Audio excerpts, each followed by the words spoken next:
మీరు ఇట్లా అంటుండ్రు, మీరు అట్లా అంటుండ్రు, మమ్మల్ని గౌరవిస్తలేరు అని ఏదైతే చర్చ జరుగుతుందో, మాజీ ముఖ్యమంత్రి గారు నిన్న నల్గొండ జిల్లాలో వాడిన భాష మీద చర్చ చేద్దామా అధ్యక్ష?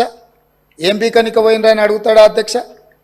మాజీ ముఖ్యమంత్రిగా 10 ఏళ్ళు పనిచేసి, కేంద్ర మంత్రిగా పనిచేసి, రాష్ట్ర మంత్రిగా పనిచేసి, శాసనసభ్యుడిగా పనిచేసి, పార్లమెంటుగా పనిచేసి, గొప్పలు చెప్పుకొని జబ్బలు జరుచుకునే ఉద్యమకారుని అనేట ఆయన ప్రధాన ప్రతిపక్ష పార్టీ హోదాలో ఉండి ఒక రాష్ట్ర ముఖ్యమంత్రిని పట్టుకొని ఏం బీకనిక పోయినావు అని అడిగితే, రా ఇప్పటికే ప్రజల్ని ప్యాంట్ ఊడబిక్కురు, ఉన్న అంగి చొక్కా కూడా ఊడబిక్తాం. ఇప్పటికే తెలంగాణ ప్రజలు మొన్న జరిగిన ఎన్నికలలో మీ ప్యాంటు ఊడబిక్కిరు. ఇవాళ ఆ ప్యాంటు ఊడబీకితే చెప్పుకునే దిక్కులేక బొక్కబోర్ల పడితే బొక్కలు ఇరిగినాయి మీకు. అయినా మీ బుద్ధి మారలేదు. ఒక ముఖ్యమంత్రిని పట్టుకొని ఏం బీకనిక పోయినావు అని అడుగుతారా అధ్యక్ష?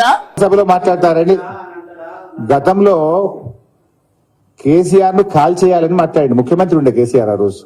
ఈయన ప్రతిపక్ష నాయకుడు కాదు, పిసిసి ప్రెసిడెంట్ గా ఉండి ఒక ముఖ్యమంత్రిని పట్టుకొని కాల్చి పారేయాలి అన్నాడు. అనడా లేదా రేవంత్ రెడ్డి గారు? మీరే సాక్ష్యం కదా బై సాబ్.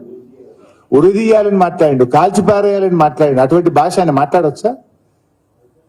ఇంకోటి, పబ్లిక్ మీటింగ్ లో మాట్లాడడం వేరు, శాసనసభకు ఉండేటువంటి ప్రాధాన్యత గాని, శాసనసభకు ఉండేటువంటి శాంటిటీ గాని, శాసనసభలో ఉండే సాంప్రదాయాలు ఆయన తెలియయా? ప్రజలు అంతిమంగా న్యాయ నిర్ణేతలు. మీరు ప్రజలకు ఇచ్చిన హామీలు అమలు చేయండి, మేము కోఆపరేట్ చేస్తామని చెప్పినాం కదా. నిన్న నల్లగొండ సభలో కూడా కేసీఆర్ చెప్పారు, 5 ఏళ్లు మీరే ఉండండి, ప్రజలకు ఇచ్చిన హామీలు అమలు చేయండి అని నల్లగొండ సభలో చెప్పినారు కదా కేసీఆర్ గారు. మీరు బాగా చేస్తే ప్రజలు మీకు మళ్ళీ అవకాశం ఇస్తారు, బాగా చేయకపోతే బయటకేసి కొడతారు మిమ్మల్ని. అంతిమంగా పబ్లిక్ హ్యాస్ టు డిసైడ్. వస్తారా బా? ఎందుకు రా? ఆయన ఎందుకు తొందరపడుతున్నాడు? అన్ని చూస్తారు మీరే. రైట్.